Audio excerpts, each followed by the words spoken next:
পটলের ভাজি। কড়াই গরম হয়ে গেছে, সর্ষের তেল দিলাম।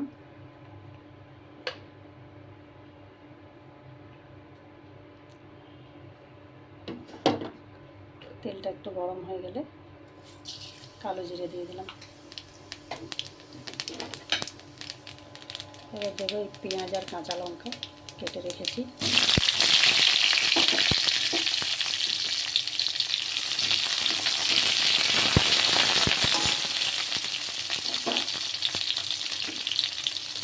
পটল এভাবে ছোটো ছোটো করে কেটে রেখেছি, এর মধ্যে নুন হলুদ মাখিয়ে রেখেছি 10 মিনিট আগে।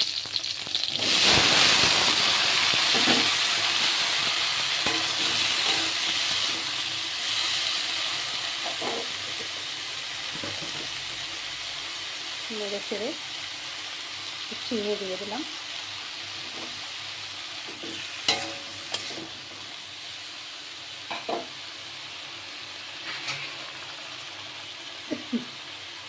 এবার এতে থালা দিয়ে ঢাকা দিয়ে দেবো। 10 মিনিট মতো হবে ভাজা। Thank you for watching.